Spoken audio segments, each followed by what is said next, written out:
വളരെ റീസെൻ്റായിട്ട് നമ്മളൊരു വാർത്ത കണ്ടു കാണും.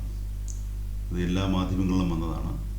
ഒരു വനിത ദൂരയാത്ര പോയിക്കൊണ്ടിരുന്നപ്പോൾ ഒരു പെട്രോൾ പമ്പിൽ കയറി പെട്രോള് ഫില്ല് ചെയ്ത് കഴിഞ്ഞ് ടോയ്ലറ്റ് യൂസ് ചെയ്യണമെന്ന് ആവശ്യപ്പെട്ടപ്പോൾ അത് പൂട്ടിയിട്ടിരിക്കുകയാണെന്നും അത് ക്ലീൻ ചെയ്തിട്ടില്ല എന്നുള്ള മറ്റ് പലതരത്തിലുള്ള ഒഴിവൊഴികൾ അവർ പറഞ്ഞു.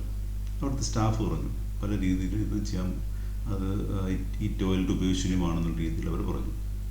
അപ്പോൾ അവർ പോലീസിൻ്റെ സഹായം തേടുകയും പോലീസ് വന്ന് തുറന്നു കൊടുത്ത് അവരത് യൂസ് ചെയ്യുകയും ചെയ്തു. അപ്പം അത് നോക്കിയപ്പോൾ അത് ക്ലീനായിട്ട് കണ്ടിരിക്കുന്നത്. അപ്പോൾ അത് കൊടുക്കാതിരിക്കാൻ വേണ്ടി കള്ളം പറഞ്ഞതാണ്. പക്ഷേ പുള്ളിയുടെ അവിടെ ഇരിക്കുന്ന സ്റ്റാഫിന് കിട്ടിയിരിക്കുന്ന ഡയറക്ഷൻ അങ്ങനെയാണ്, അത് കൊടുക്കേണ്ടതെന്നുള്ളതാണ്.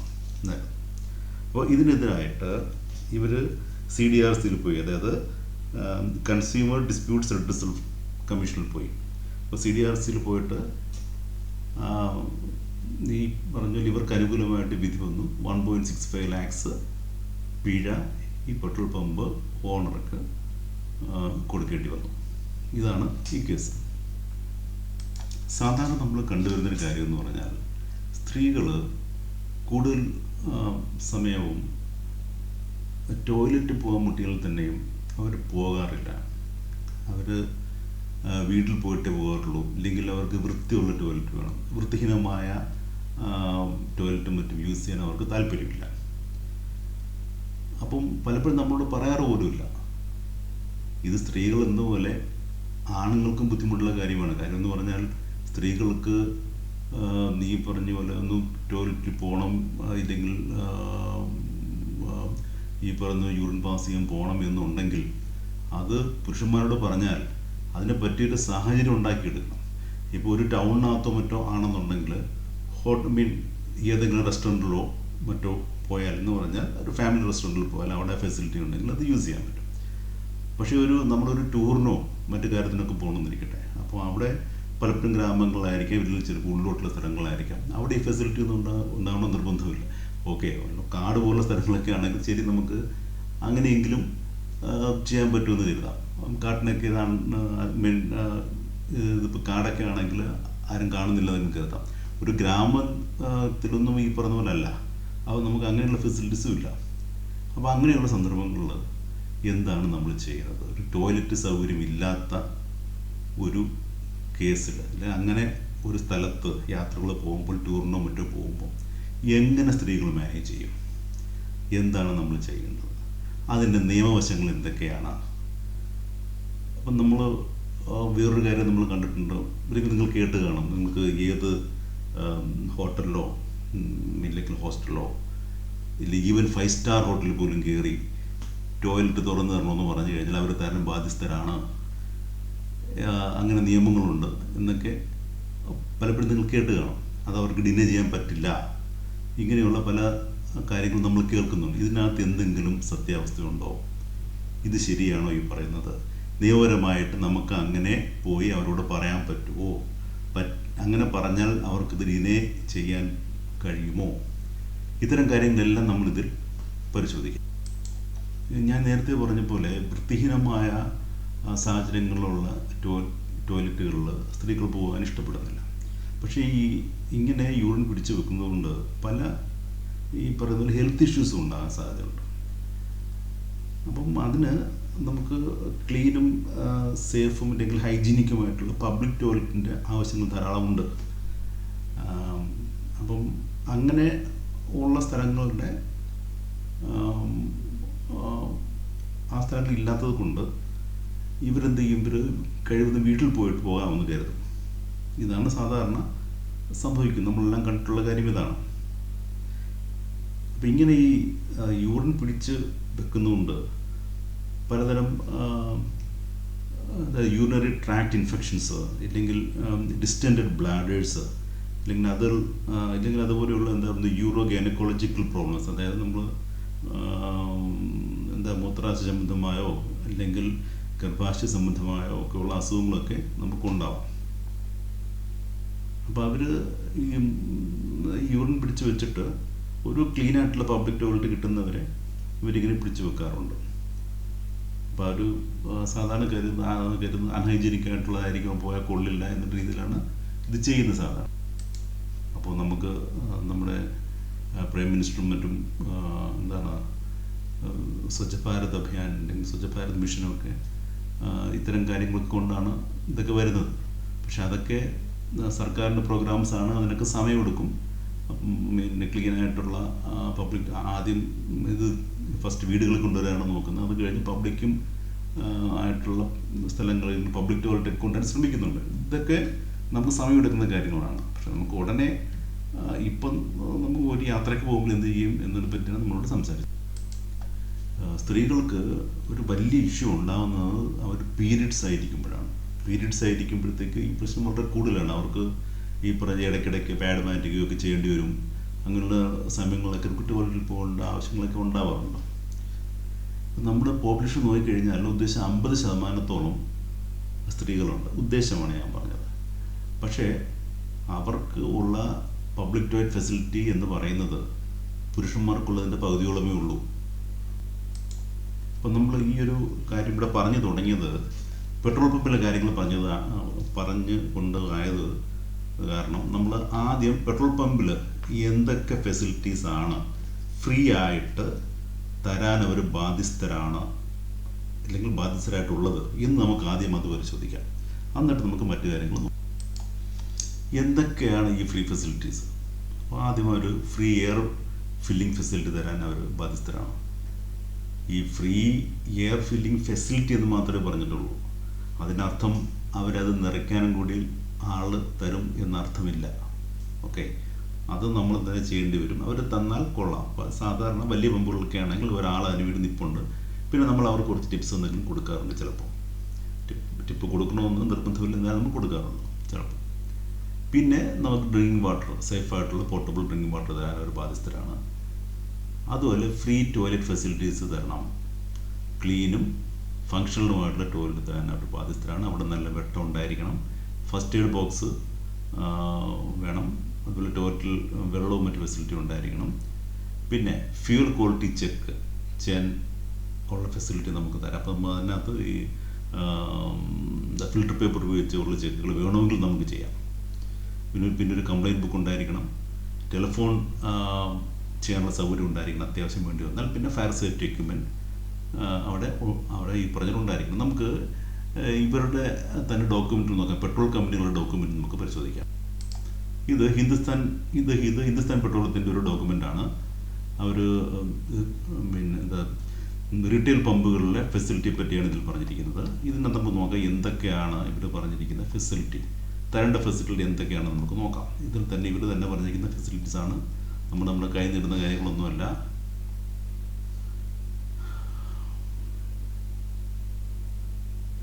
ഇതാണ് പറഞ്ഞിരിക്കുന്നത്. Facilities provide at retail outlets. എന്തൊക്കെ ഫെസിലിറ്റിയാണ് തരുന്നത്? മാൻഡേറ്ററി ആയിട്ടുള്ള ഫെസിലിറ്റീസ് തന്നിരിക്കുന്നവർ പറഞ്ഞിരിക്കുന്നത് free air, display of working hours. ഈ പമ്പ് എത്ര മണി തൊട്ട് എത്ര മണി വരെ വർക്ക് ചെയ്യും. അതുപോലെ display of name and telephone number of the oil company personnel. അവിടെ ഉള്ളവരുടെ പേരും മേൽവിലാസവും മറ്റും for the convenience the customer. അവരുടെ മാനേജറുടെ പേര് ഇല്ലെങ്കിൽ ഓണറുടെ പേര് എല്ലാം വേണം. First aid box, toilet and safety equipment as per statutory requirements. അതുപോലെ മറ്റുള്ള ഫെസിലിറ്റീസ് വേണമെങ്കിൽ കൊടുക്കാമെന്നുള്ള മേ ബി ഗിവൺ എന്നുള്ള കാര്യങ്ങളാണ് ഇത് പറഞ്ഞിരിക്കുന്ന അഡീഷണൽ ഫെസിലിറ്റീസ് പറഞ്ഞിട്ടുണ്ട്. അത് വാട്ടർ കൂളർ, അതുപോലെ എന്തെങ്കിലും കൺവീനിയൻസ് സ്റ്റോർ, എന്തെങ്കിലും ചെറിയൊരു സൂപ്പർ മാർക്കറ്റ് പോലെ എന്തെങ്കിലും ഉണ്ടെങ്കിൽ അത്, പിന്നെ സ്നാക്ക് ബാർ, പിന്നെ ഡാബാസ് and rest rooms.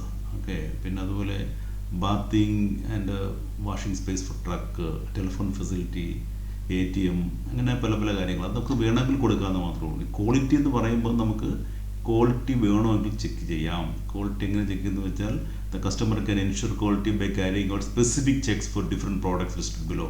Filter paper test ചെയ്യാൻ പെട്രോളിന് വേണ്ടി അതെങ്ങനെയാണെന്നൊക്കെ ഒരു നമുക്ക് വേണമെങ്കിൽ ചെയ്ത് നോക്കാവുന്ന കാര്യങ്ങളാണ്. പക്ഷേ എല്ലാം നമുക്ക് ചെയ്യാൻ പറ്റുകയില്ല. കാര്യം ചിലതൊക്കെ നമുക്ക് ഡെൻസിറ്റി ചെക്കും മറ്റും കുറച്ച് ടെക്നിക്കലായ കാര്യങ്ങളാണ്.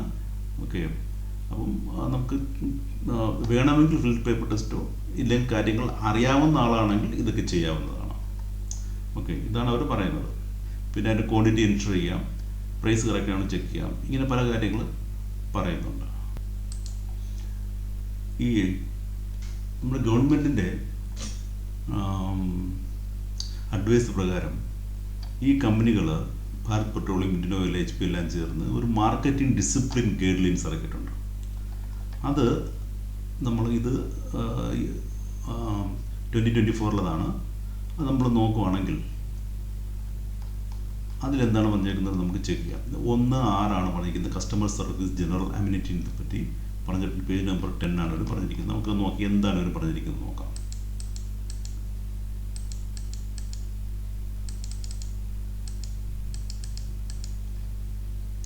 ഒന്നേ 6 പറഞ്ഞിട്ടുണ്ട്. എന്താണ് ഒന്ന് പറഞ്ഞിരിക്കുന്നത്? ക്വാളിറ്റി എൻഷുർ ചെയ്യണമെന്ന് പറഞ്ഞിട്ടുണ്ട്. 2 ഫ്രീ എയർ ഫെസിലിറ്റി കൊടുക്കണമെന്ന് പറഞ്ഞിട്ടുണ്ട്. നമ്മൾ നേരത്തെ പറഞ്ഞ കാര്യങ്ങൾ തന്നെ ഇതിലും പറഞ്ഞിരിക്കുന്നത്. ഓക്കെ. പിന്നെ retail outlet dealers should ensure prompt service and courteous behaviour. അവർ മര്യാദയ്ക്ക് പെരുമാറണം, മര്യാദയായിട്ട് വേണം പെരുമാറാനായിട്ട്. പിന്നെ സാക്ഷ്യം കംപ്ലൈൻറ്റ് ബുക്ക് ഉണ്ടായിരിക്കണം. ഓക്കെ. പിന്നെ എത്ര മണി തൊട്ട് എത്ര മണി വരെയാണ് വർക്ക് ചെയ്തതെന്ന് പറയണം. അതുപോലെ ക്ലീൻ ടോയ്ലറ്റ് ഫെസിലിറ്റി ഉണ്ടായിരിക്കണം. ഓക്കെ. അതുപോലെ ടെലിഫോൺ ഫെസിലിറ്റീസ് കൊടുക്കണം. അതുപോലെ ഡീലർ ആ പേരുകളൊക്കെ അവിടെ ഈ പോലെ എഴുതി വെക്കണം. അയാളുടെ പേരും ഫോൺ നമ്പറും, ആരെ കോൺടാക്ട് ചെയ്യേണ്ടത്, മറ്റു കാര്യങ്ങളൊക്കെ കോൺടാക്ട് ഡീറ്റെയിൽസ് എഴുതി വെക്കണം. ഫസ്റ്റ് എയ്ഡ് ബോക്സ് വേണം. ഓക്കെ. പിന്നെ അവിടെ നല്ല വെളിച്ചം ഉണ്ടായിരിക്കണം. പിന്നെ സേഫ്റ്റി എക്യുപ്മെൻറ്റ് ഉണ്ടായിരിക്കണം. ആ സ്റ്റാൻഡേർഡ് അയാൾ കീപ്പ് ചെയ്യണം എന്ന് പറയുന്നുണ്ട്. ഇതിൽ തന്നെ പറയുന്നുണ്ട് ടോയ്ലറ്റ് എങ്ങനെയാണ് മെയിൻറ്റെയിൻ ചെയ്യേണ്ടതെന്ന്. Toilet are clean all the time. അതുപോലെ ലൈറ്റിംഗ് ഉണ്ടായിരിക്കണം. അതുപോലെ ഫ്ലഷ് വർക്ക് ചെയ്യണം. വാട്ടർ അവിടെ വേണം, വാട്ടർ കിട്ടിയിരിക്കണം. ലാച്ച് വർക്ക് ചെയ്യണം. അതിൻ്റെ താഴും സാക്ഷിയൊക്കെ വർക്ക് ചെയ്യുന്നതായിരിക്കണം. അതുപോലെ സൈനേജ് ഉണ്ടായിരിക്കണം, എങ്ങോട്ടാണ് എവിടെയാണെന്നുള്ള സൈനേജ് ഉണ്ടായിരിക്കണം. അതുപോലെ അതായത് ഈ ട്രാൻസിറ്റ് ടവേഴ്സ്, ഇപ്പം ട്രാൻസിറ്റ് ട്രാവലേഴ്സിൻ്റെ അപ്പം അവർ എപ്പോഴും വന്നു പോയിരിക്കുന്നത്, അവർക്ക് പെട്ടെന്ന് ആക്സസബിൾ ആയിട്ടുള്ള സ്ഥലത്തായിരിക്കും ടോയ്ലറ്റ് ഉള്ളത്. ഓക്കെ. ഇതൊക്കെയാണ് ഇതിനകത്ത് മെയിനായിട്ട് കാര്യങ്ങൾ പറഞ്ഞിട്ടുള്ളത്. അപ്പോൾ ഇവിടെ ഒഫീഷ്യൽസ് വരുമ്പോൾ ഇതൊക്കെ ചെക്ക് ചെയ്യണമെന്നും ഇതിൽ പറഞ്ഞിട്ടുണ്ട്. ഓക്കെ. ചെക്ക് ചെയ്തിട്ട് അവർ നമ്മൾ ഇത് യൂസ് ചെയ്യുന്നവർ എന്തെങ്കിലും കംപ്ലൈൻറ്റ് വല്ലതും പറയുകയാണെങ്കിൽ അവരുടെ ഇന്ന് കംപ്ലൈൻറ്റ് അവർ വാങ്ങിച്ച് അതിൻ്റെ മുകളിൽ ആക്ഷൻ എടുക്കാവുന്നതാണ് അവർക്ക്. അപ്പോൾ ഇൻ കേസ് കംപ്ലൈൻറ്റ് ഉണ്ടെങ്കിൽ എന്ത് ചെയ്യണം? നമ്മൾ ആ കംപ്ലൈൻറ്റ് ബുക്കിൽ നമ്മൾ പറഞ്ഞാൽ അത് നോട്ട് ചെയ്യുക. അത് വരുമ്പം അവരുടെ ഒഫീഷ്യൽസ് വരുമ്പോൾ അത് ചെക്ക് ചെയ്തിട്ട് അതിന് മേളിൽ ആക്ഷൻ എടുക്കുന്നതായിരിക്കും. പിന്നെ അതിന് നമുക്ക് ടോൾ ഫ്രീ നമ്പേഴ്സ് ഉണ്ട്. ആ ടോൾ ഫ്രീ നമ്പേഴ്സ് നമ്മൾ വിളിച്ച് അപ്പോൾ തന്നെ കംപ്ലൈൻറ്റ് നമുക്ക് രജിസ്റ്റർ ചെയ്യാവുന്നതാണ്. അതുപോലെ തന്നെ വെബ് ബേസ്ഡ് കംപ്ലൈൻറ്റ് സിസ്റ്റം ഉണ്ട്. നിങ്ങൾക്ക് വെബ്സൈറ്റിൽ കയറി ആ വെബ്സൈറ്റ് വഴി കംപ്ലൈൻറ്റ് നിങ്ങൾക്ക് രജിസ്റ്റർ ചെയ്യാം. അപ്പോൾ നമ്മൾ ഇത്രയും നേരം പറഞ്ഞതിൻ്റെ ഒരു സമ്മറിയാണ് ഇവിടെ കാണിച്ചിരിക്കുന്നത്. നമ്മൾ പറയുന്നത് ഫ്രീ എയർ ഫോർ ടയർ, അതുപോലെ free portable drinking water, clean toilet for ladies gents, first aid box, complaint book, telephone facility, fire safety equipment. ഇതെല്ലാം ഫ്രീ ആയിട്ട് തരേണ്ട കാര്യങ്ങളാണ്. അപ്പോൾ ഇതൊന്നും ഇല്ലാന്നുണ്ടെങ്കിൽ നമുക്ക് കംപ്ലൈൻറ്റ് രജിസ്റ്റർ ചെയ്യാവുന്നതാണ്. അത് ടോൾ ഫ്രീ നമ്പറുണ്ട്. ടോൾ ഫ്രീ നമ്പറിൽ നമുക്ക് വിളിച്ച് അതിൻ്റെ കംപ്ലൈൻറ്റ് രജിസ്റ്റർ ചെയ്യാവുന്നതാണ്. ഓക്കെ. ഇതാണ് ശരിക്കുമുള്ള കാര്യം, ശരിക്കുമുള്ള അവസ്ഥ. പക്ഷേ ശരിക്കും എന്താണ് സംഭവിക്കുന്നത് നമുക്കെല്ലാം അറിയാം. ഏത് പെട്രോളിൽ പോയാലും ഈ ടോയ്ലറ്റ് മിക്കവാറും അടച്ചിട്ടിരിക്കുകയും ചെയ്യുന്നത്. നമുക്ക് ഫെസിലിറ്റി അവർ തരാറില്ല. വളരെ ചുരുക്കം പിന്നെ ഈ പറയുന്ന പമ്പുകൾ മാത്രമേ ഈ ഫെസിലിറ്റി നമുക്ക് തരുന്നുള്ളൂ. പല സ്ഥലങ്ങളിലും എയർ അടിക്കാൻ നമ്മൾ ചെന്ന് കഴിഞ്ഞാൽ ഫുൾ ടൈം പെട്രോൾ അടിച്ചാൽ പോലും എയർ അടിക്കാനുള്ള ഫെസിലിറ്റി അവിടെ കാണുകയില്ല. പക്ഷെ ഒരു കാര്യം നമ്മൾ മനസ്സിലാക്കേണ്ടത്, ഈ എയർ അടിക്കാൻ അവർക്ക് ആളെ തന്നെ നിർബന്ധമില്ല. അതുകൊണ്ട് നമ്മളത് പഠിച്ചിരിക്കുന്നത് എപ്പോഴും നല്ലത് തന്നെ. ഇതിനകത്ത് പ്രത്യേകിച്ച് ഒന്നുമില്ല. ഇപ്പോൾ സ്ത്രീകളൊക്കെ പോകുമ്പോൾ അവർ വിചാരിക്കുന്നത് എന്തോ വലിയ കാര്യമാണ്. ഒന്നുമില്ല, പ്രത്യേകിച്ച് ഒന്നും ചെയ്യാനില്ല ഇതിനകത്ത്. അപ്പോൾ അവിടെ നമ്മുടെ പിന്നെ കാറിൻ്റെ ഡോറ് തുറക്കുമ്പോൾ, ഫ്രണ്ട് ഡോർ തുറക്കുമ്പം സൈഡിൽ തന്നെ എഴുതി വെച്ചിട്ടുണ്ട് ഫ്രണ്ട് ടയറിൽ എത്ര കാറ്റ് വേണം, ബാക്ക് ടയറിൽ എത്ര കാറ്റ് വേണം എന്നെല്ലാം അത് പറയുന്നുണ്ട്. സ്കൂട്ടർ ആണെങ്കിൽ സ്കൂട്ടറിൻ്റെയും ഫ്രണ്ടിൽ ഇതെല്ലാം എഴുതി വെച്ചിട്ടുണ്ട്. ഫ്രണ്ട് പിന്നെ അതിൻ്റെ വീലിലെ ടയർ കാറ്റ് എത്ര പ്രഷർ വേണം, ബാക്കിൽ എത്ര വേണമെന്നും പ്രത്യേകിച്ച് അവിടെ തന്നെ പറയുന്നുണ്ട്. നിങ്ങൾക്ക് സംശയം ഉണ്ടെങ്കിൽ അത് ചോദിച്ച് മനസ്സിലാക്കി വെക്കുക. വർക്ക്ഷോപ്പിൽ ഒരു ചോദിച്ച് മനസ്സിലാക്കി വെക്കുക. എന്നിട്ട് അപ്പം നമുക്ക് ഫോർ എക്സാമ്പിൾ നിങ്ങൾ സ്കൂട്ടർ എടുക്കുന്നു. അപ്പോൾ സ്കൂട്ടറിൻ്റെ ഫ്രണ്ടിൽ 32 ആണ് അടിക്കേണ്ടതെങ്കിൽ നിങ്ങൾ പിന്നെ കംപ്രസറിൻ്റെ ആ പാനലിൽ പോയിട്ട് പാനലിൽ ആരോ കിടപ്പുണ്ട്, മുകളിലോട്ട് താഴോട്ട് ആരോ കിടപ്പുണ്ട്. ആ ആരോയിൽ പ്രസ് ചെയ്ത് അത് 32 കൊണ്ടുവരിക. കൊണ്ടുവന്ന് കഴിഞ്ഞാൽ നിങ്ങൾ ട്യൂബ് എടുക്കുക. ട്യൂബ് എടുത്തുകൊണ്ട് വന്നിട്ട് നിങ്ങളുടെ ടയറിൻ്റെ ക്യാപ്പ്, പ്ലാസ്റ്റിക്കിൻ്റെ ഒരു ക്യാപ്പുണ്ട്, ക്യാപ്പ് പതുക്കെ ഊരി, അതിൽ ഇപ്പോൾ ഡസ്റ്റ് അതിൽ കയറാതിരിക്കാൻ വേണ്ടിയിട്ടുള്ള ക്യാപ്പാണ്, ഡസ്റ്റ് ക്യാപ്പ് ഊരിയിട്ട് അതിലോട്ട് ഇത് പ്രസ് ചെയ്ത് പിടിക്കുക. വേറെ ഒന്നും ചെയ്യേണ്ട. ഇത് പിടിച്ച് കഴിയുമ്പം ഓട്ടോമാറ്റിക്കായിട്ട് ഇത് റെഗുലേറ്റ് ചെയ്യും. റെഗുലേറ്റ് ചെയ്ത് നിങ്ങൾ സെറ്റ് ചെയ്ത ഇത് ആ ഒരു ആ പ്രഷർ വരുമ്പം താനെ ഒരു ബീപ് ബീപ് സൗണ്ട് വരും. അപ്പോൾ നിങ്ങൾ എടുക്കുക. ഇത്രയകത്ത് കാര്യമുള്ളൂ. പിന്നെ ഇത് ക്ലോസ് ചെയ്യുക. വേറെ ഒന്നും ഇതിനകത്തില്ല. നമുക്ക് ചെയ്യാവുന്ന കാര്യമേ ഉള്ളൂ. അവിടെ ആളില്ല എന്ന് വിചാരിച്ച് നിങ്ങൾ വിഷമിച്ച് പോകേണ്ട കാര്യമൊന്നുമില്ല. നമുക്ക് തന്നെ ചെയ്യാവുന്ന കാര്യമേ ഉള്ളൂ. വളരെ നിസ്സാര കാര്യമാണ്. അത് വേറെ ഒന്നും സംഭവിക്കാനില്ല. പക്ഷെ ഇത് പ്രസ് ചെയ്യുമ്പം നല്ലവണ്ണം ഇത് താഴോട്ട് പ്രസ് ചെയ്ത് വെക്കുക. നിങ്ങൾ ലൂസായിട്ട് പിടിച്ചാൽ ഇപ്പോൾ കാറ്റ് വെള്ളോട്ട് പോകും. അത് സംഭവിക്കാതെ അകത്തോട്ട് പ്രസ് ചെയ്ത് പിടിക്കുക. അത്രയേ ഉള്ളൂ. വേറെ ഒരു കാര്യം ഇതിനകത്തില്ല. ഒന്ന് ചെയ്ത് നോക്കുക. ഇതെല്ലാം നമുക്ക് ചെയ്യാവുന്ന കാര്യങ്ങളേ ഉള്ളൂ. അവിടെ ആള് ചിലപ്പോൾ അവർ പെട്ടോടിച്ചിട്ടിരിക്കുകയായിരിക്കും. പിന്നെ വന്നാൽ പിന്നെ അവൻ്റെ 10 രൂപ വേറെ കൊടുക്കണം. ഇതിൻ്റെ ഒന്നും കാര്യം നമുക്കില്ല. ഇല്ലാതെ തന്നെ നമുക്ക് ചെയ്യാവുന്ന കാര്യങ്ങളേ ഉള്ളൂ. ഇനി നമ്മൾ നേരത്തെ പറഞ്ഞ 5 സ്റ്റാർ ഹോട്ടലിൻ്റെ കേസ് ഇതിലോട്ട് വരാം. ഇതൊക്കെ നമ്മൾ കേട്ടിട്ടുണ്ട്. പലരും ഇങ്ങനെ പറയുന്നത് നമ്മൾ കേട്ടിട്ടുണ്ട്. എനിക്ക് നിങ്ങൾ വായിച്ചു കാണും.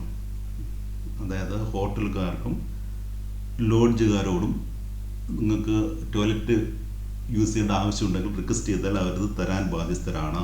അതിനവർ പറയുന്നത് ഇത് സറൈസ് ആക്ട് 1867 സെക്ഷൻ 7(2) ഇത് ഡിഫൈൻ ചെയ്തിട്ടുണ്ടെന്നാണ് പറയുന്നത്. അപ്പോൾ ഇത് ബ്രിട്ടീഷുകാരുടെ സമയത്ത് ഉണ്ടാക്കിയതാണ്. പക്ഷേ ഇത് റിപ്പീൽ ചെയ്തിട്ടില്ലാത്തതുകൊണ്ട് ഇപ്പോഴും ഇത് വാലിഡാണ്. പക്ഷേ ഇത് ഓൾമോസ്റ്റ് ഇത് ഈ ഒരു ലോ എന്ന് പറയുന്നത് ഔട്ട്ഡേറ്റഡ് ആണ്. പക്ഷേ ഈ ഒരു സെക്ഷൻ എടുത്ത് പലരും കോട്ട് ചെയ്യാറുണ്ട്. ഇത് കോടതിയിൽ ഒക്കെ പോയി വാദിച്ചാൽ അത് എന്തേ തീരും എന്നുള്ളത് ഇപ്പം നമുക്ക് പറയാനില്ല. അപ്പം ഇതിൽ പല കമ്മീഷനും ഒക്കെ വെച്ചിട്ടുണ്ടായിരുന്നു. എങ്ങനെ ഇത് നമുക്ക് ചെയ്യാൻ പറ്റും, ഇല്ലെങ്കിൽ എങ്ങനെ പബ്ലിക് പബ്ലിക് ഫെസിലിറ്റീസ് എങ്ങനെ അത് കൂട്ടാം എന്നുള്ള പറ്റിയൊക്കെ പലരും പല രീതിയിൽ ഡിസ്കഷനൊക്കെ നടന്നിട്ടുണ്ട്. ഓക്കെ, അപ്പോൾ അതിനൊരു നിയമനിർമ്മാണം, ഒരു പ്രോപ്പർ നിയമം നമുക്ക് ശരിക്കും പറഞ്ഞാൽ ഇന്ത്യയിലില്ല.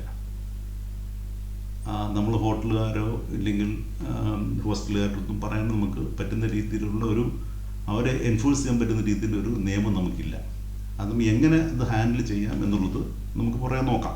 അപ്പോൾ എന്താണ് ഈ സറൈസ് ആക്ടിൽ പറയുന്നത്? ഇതെടുത്ത് ഇടയ്ക്കിടയ്ക്ക് കോട്ട് ചെയ്യുന്നത് എന്തുകൊണ്ടാണ്? അതിൽ പറയുന്നത് അതിൻ്റെ സെക്ഷൻ 7(2) ഇത് പറഞ്ഞിട്ടുണ്ടെന്നാണ്. അപ്പോൾ എന്താണ് സെക്ഷൻ 7(2) എന്ന് നമുക്ക് ആദ്യം പരിശോധിക്കാം. ഇതാണ് നമ്മുടെ സറൈസ് ആക്ട് 1867. അപ്പോൾ ഇതിൽ ഈ സറൈസ് എന്ന് പറഞ്ഞാൽ ശരിക്കും നമ്മൾ യാത്രാ സമയങ്ങളിൽ പഴയ കാലത്ത് വിശ്രമിക്കാൻ വേണ്ടിയുള്ള സ്ഥലങ്ങളാണിത് ശരിക്കും പറഞ്ഞാൽ. അപ്പോൾ അത് sarai means any building use for the shelter and accommodation of travellers that includes in any case is only part of the building used as a sarai. സറൈ എന്ന് പറഞ്ഞാൽ ഒരു ബിൽഡിങ്, ഷെൽട്ടറായിട്ട് യൂസ് ചെയ്യുന്ന ഒരു ബിൽഡിങ്. നമുക്ക് താമസിക്കാൻ വേണ്ടി ട്രാവൽ ചെയ്യുമ്പോൾ ഈ പറഞ്ഞ പോലെ ഇടയ്ക്ക് തങ്ങാനുള്ള വഴിത്താവളങ്ങൾ, ഇതാണ് ശരിക്കും സറൈ. പണ്ടത്തെ കാലത്തുള്ള ഇതൊരു പാർട്ട് ഓഫ് ദ ബിൽഡിംഗ്, ഒരു ഫുൾ ബിൽഡിംഗ് എല്ലാം ആകാം. അവിടെ ഒരു കീപ്പർ ഉണ്ട്. ആ കീപ്പറിനെ സറൈ എന്ന് വിളിക്കും. അപ്പം അയാൾ ഓണറാവാം, ഇല്ലെങ്കിൽ അത് നോക്കാൻ നിൽക്കുന്ന ഒരാളാകാം, ഒരു കെയർ ടേക്കർ ആവാം. ഓക്കെ, അപ്പം ഇതിലെ സെക്ഷൻ 7(2) ആണ് എപ്പോഴും കോട്ട് ചെയ്തിരിക്കുന്നത്. എന്താണ് 7(2) പറയുന്നത്? At all times when required by a magistrate or any other person duly authorized by the magistrate of the district in this behalf to give him free access to the sarai and allow him to inspect the same or any part thereof. Free access എന്നുള്ള word മാത്രമാണ് ഇവിടെ എല്ലാവരും പറഞ്ഞുകൊണ്ടിരിക്കുന്നത്. Free access എന്ന് പറഞ്ഞതുകൊണ്ട് അവർക്ക് വെള്ളവും toilet facility ഒക്കെ കൊടുക്കാൻ ബാധ്യസ്ഥരാണ്. പക്ഷേ ഇത് ഇപ്പം നല്ല ഇതിൽ പറഞ്ഞിരിക്കുന്നത് റിക്വയർഡ് ബൈ എനി മജിസ്ട്രേറ്റ് തന്നെ സൂപ്രണ്ട് പോലീസിന് അതിൻ്റെ പവറുള്ള ആളുമാകാം. ഓക്കെ, അപ്പം ഇങ്ങനെ ഒരു കേസാണ് ഇത് പറഞ്ഞിരിക്കുന്നത്. ഇത് എത്രത്തോളം ബാധകമാകുന്ന കാര്യം നമുക്കറിയില്ല. പക്ഷേ ഇതിൻ്റെ ബേസിലാണ് ഇവരെല്ലാം പറഞ്ഞുകൊണ്ടിരിക്കുന്നത്. ഈവൻ നമുക്ക് വേണമെന്നുണ്ടെങ്കിൽ 5 സ്റ്റാർ ഹോട്ടലിൽ വരെ പോയി നമുക്ക് ടോയ്ലറ്റ് ഫെസിലിറ്റി തരണമെന്ന് പറഞ്ഞാൽ അവർ തരാൻ ബാധ്യസ്ഥരാണ്. പക്ഷേ ഇതൊന്നും വ്യക്തമായിട്ട് എവിടെയും ഇല്ല. വ്യക്തമായിട്ട് എവിടെയും ഈ പറയുന്ന നിയമങ്ങളൊന്നും വ്യക്തമായിട്ട് പറയുന്നില്ല. പക്ഷേ ഇതൊക്കെ കോടതിയിൽ ചെല്ലുമ്പോൾ ഇതൊക്കെ എടുത്ത് അവർ പറയും, ഇതൊക്കെ ഉണ്ട് ഇന്ന രീതിയിലൊക്കെ പറയാം എന്ന് മാത്രമേ ഉള്ളൂ ഇവിടെ. അപ്പം നമുക്കൊരു ഇത് കോടതിയിൽ ചെല്ലുമ്പം ഒരു മാനുഷിക പരിഗണന വെച്ചും ഇല്ലെങ്കിൽ കോൺസ്റ്റിറ്റ്യൂഷൻ ഗ്യാരണ്ടി ചെയ്തിട്ടുള്ള ഡിഗ്നിറ്റി ആൻഡ് ഇക്വാലിറ്റി എന്നുള്ള ആർട്ടിക്കിൾസിൻ്റെ കാര്യങ്ങളൊക്കെ വെച്ചിട്ട് മതിയായ കാരണം കൂടാതെ നമുക്ക് ഈ ഫെസിലിറ്റി ഡിനൈ ചെയ്യുവാണെങ്കിൽ അത് കോടതിയിൽ ചോദ്യം ചെയ്യാം. അങ്ങനെയൊക്കെ നമുക്ക് ചെയ്യാൻ പറ്റും. അപ്പോൾ നമുക്ക് ഇൻ കേസ് നമുക്കിങ്ങനെ ഒരു പ്രോബ്ലം ഉണ്ടായി, നമുക്കിങ്ങനെ ഇത് നമുക്ക് 12 ഫെസിലിറ്റീസ് ഡിനൈ ചെയ്തു എന്നുണ്ടെങ്കിൽ നമ്മൾ എന്താണ് ചെയ്യുന്നത്? നമുക്കിത് 2 ഓപ്ഷൻസ് ഉണ്ട്. ഒന്ന്, കൺസ്യൂമർ ഫോറത്തിൽ പോവുകയാണ്, CDRCയിൽ പോവുക. അതാണ് ഒരു ഓപ്ഷനുള്ളത്. അതാണ് നമ്മുടെ നേരത്തെ തുടക്കത്തിൽ ഞാൻ പറഞ്ഞ കേസിൽ ആ വനിത ചെയ്തത്. അവർ CDRC അപ്രോച്ച് ചെയ്ത്, അവർക്കതിനുള്ള ധൈര്യം ഉണ്ടായിരുന്നു, അവർക്കുള്ള സമയമുണ്ടായിരുന്നു, അതുകൊണ്ട് അവരത് ചെയ്തു. പക്ഷേ എല്ലാവരും അത് ചെയ്യില്ല. സാധാരണഗതിയിൽ നമ്മളൊക്കെ അത് കളഞ്ഞിട്ട് പോകും. അത് നമ്മൾ ചെയ്യാറ്. നമ്മൾ വേറെ എന്തെങ്കിലും വഴികൾ നമ്മൾ നോക്കും. പക്ഷേ ഇത്തരം കാര്യങ്ങളൊക്കെ ഉണ്ടെന്നും ഇത്തരം വഴികളൊക്കെ ഉണ്ടെന്ന് നമ്മൾ മനസ്സിലാക്കിയിരിക്കുക, ആവശ്യം വന്നാൽ എടുത്ത് പ്രയോഗിക്കാനായിട്ട്. രണ്ടാമത്തെ ഒരു വഴി നമുക്കുള്ളത് കോടതിയെ സമീപിക്കുക എന്നുള്ളതാണ്. അപ്പോൾ കോടതിയെ സമീപിക്കുമ്പോൾ നമുക്ക് കോൺസ്റ്റിറ്റ്യൂഷൻ്റെ ആർട്ടിക്കിൾസ് 14, 15, 21 ഫണ്ടമെൻ്റൽ റൈറ്റ്സ് പ്രകാരം നമുക്കിത് വാദിക്കാം. അപ്പോൾ കോടതിയിൽ വാദിക്കുമ്പം നമുക്ക് ഫണ്ടമെൻ്റൽ റൈറ്റ്സ്, അതായത് ഇന്ത്യൻ കോൺസ്റ്റിറ്റ്യൂഷൻ്റെ ഫണ്ടമെൻ്റൽ റൈറ്റ്സ് ആയ 14, 15, 21 ബ്രീച്ച് ചെയ്യപ്പെട്ടെന്നും, അപ്പോൾ അല്ലാതെ നമുക്ക് കോൺസ്റ്റിറ്റ്യൂഷൻ ഗ്യാരണ്ടി ചെയ്യുന്ന ഡിഗ്നിറ്റിയും ഇക്വാലിറ്റിയും വയലേറ്റ് ചെയ്യപ്പെട്ടു എന്നുമുള്ള ഗ്രൗണ്ടിൽ നമുക്ക് വാദിക്കാം. അപ്പം നമ്മൾ ഇതിൽ നിന്നെല്ലാം നമ്മൾ മനസ്സിലാക്കേണ്ട കാര്യം, നമുക്ക് എഫക്റ്റീവായിട്ട് പെട്ടെന്ന് നീതി കിട്ടുന്ന ഒരു നിയമനിർമ്മാണം ഇല്ലെങ്കിൽ ഒരു നമുക്ക് കാണിക്കാവുന്ന ഒരു നിയമം ഇന്ത്യയിൽ എഫക്റ്റീവായിട്ട് ഇല്ല, ഇപ്പോഴില്ല. അത് എന്തായാലും ഉടനെ വരുമായിരിക്കാം നമുക്ക് കരുതാം. അപ്പം ഈ ഏട്ടിലെ പശു അതിൽ പുല്ല് തിന്നുകില്ലെന്ന് പറഞ്ഞ പോലെ ഈ നിയമങ്ങളും കോടതിയും എല്ലാം അവിടെ കാണും. ഓക്കെ, പക്ഷെ അതുകൊണ്ട് നമ്മളൊരു യാത്രയ്ക്ക് പോകുമ്പം നമുക്കൊന്ന് ടോയ്ലറ്റിൽ പോകാൻ മുട്ടിയൊക്കെ അല്ലെങ്കിൽ നമുക്കൊന്ന് എന്താണ് മൂത്രമൊഴിക്കാൻ വേണ്ടി നമ്മൾ എന്ത് ചെയ്യും? പ്രത്യേകിച്ച് സ്ത്രീകളുടെ കാര്യമാണ് ഞാൻ പറഞ്ഞത്. അതൊരു വലിയ ഇഷ്യൂ ആണ്. പ്രത്യേകിച്ച് നമുക്കിപ്പോൾ ഫാമിലിയായിട്ട് പോകണമെങ്കിൽ നമ്മൾ എങ്ങനെ പോകുമ്പോഴത്തേക്ക് പലപ്പോഴും പോകുന്നത് കുറച്ച് റിമോട്ട് ഏരിയയിലേക്ക് ആയിരിക്കും പോകുന്നത്. അപ്പം ഓക്കെ, ആണുങ്ങൾക്ക് വലിയ പ്രശ്നമില്ല, അവരെങ്ങനെയെങ്കിലും മാനേജ് ചെയ്യും. പക്ഷേ സ്ത്രീകളുടെ കാര്യം അങ്ങനെയല്ല, അവർക്കത് പറ്റില്ല. അപ്പം നമുക്ക് ഞാൻ പറഞ്ഞ സ്വച്ഛ ഭാരതും മറ്റുമൊക്കെ ഉണ്ടെങ്കിൽ പോലും അതൊക്കെ സമയമെടുക്കും. ഈ ടോയ്ലറ്റ് ഫെസിലിറ്റീസ് ഒക്കെ വരാനും അത് തന്നെ മാത്രമല്ല, അതൊക്കെ നഗരങ്ങളിലൊക്കെ ആയിരിക്കും, ഗ്രാമങ്ങളിലോട്ടൊന്നും വരാനുള്ള ചാൻസുകൾ കുറവാണ് പെട്ടെന്ന്. അപ്പോൾ പ്രാക്ടിക്കലായിട്ട് നമ്മൾ എന്ത് ചെയ്യും എന്നാണ് നമ്മൾ നോക്കാനുള്ളത്. ഇത്രയും നിയമങ്ങളും മറ്റു കാര്യമൊക്കെ പറഞ്ഞു, നിയമങ്ങൾ കൊണ്ട് ഈ പ്രശ്നം സോൾവ് ആകത്തില്ല. പ്രാക്ടിക്കലി നമ്മൾ എന്താണ് ചെയ്യേണ്ടത്, അതിനുള്ള വഴികൾ എന്താണ്, നമ്മൾ അതൊന്ന് നോക്കാം. എന്താണ് പ്രാക്ടിക്കലായിട്ടുള്ള വഴികൾ എന്താണ്? നമ്മൾ സ്ത്രീകൾക്ക് പിന്നെ ടോയ്ലറ്റ് ഫെസിലിറ്റി ഇല്ലാത്തൊരു സ്ഥലത്ത് പോവുകയാണെങ്കിൽ അവർക്ക് ഒന്ന് യൂറിൻ പാസ് ചെയ്യണമെങ്കിൽ അവർ എന്ത് ചെയ്യും? അതിനുള്ള വഴികൾ, പ്രാക്ടിക്കലായിട്ട് എന്തെങ്കിലും വഴികളുണ്ടോ എന്ന് നമുക്ക് നോക്കാം. അപ്പം നമുക്കൊരു കാര്യം ചെയ്യാം, ഓൺലൈനിൽ ഒന്ന് സെർച്ച് ചെയ്ത് നോക്കാം. ആമസോണിലും ഫ്ലിപ്കാർട്ടിലും അങ്ങനെ എന്തെങ്കിലും സാധനം ഉണ്ടോ എന്ന് ഒന്ന് ചെക്ക് ചെയ്ത് നോക്കിയാലോ. അപ്പോൾ ആദ്യം നമ്മൾ പഠിച്ച് നോക്കാൻ നമുക്ക് പറ്റുന്നത് വെച്ചാൽ നമ്മൾ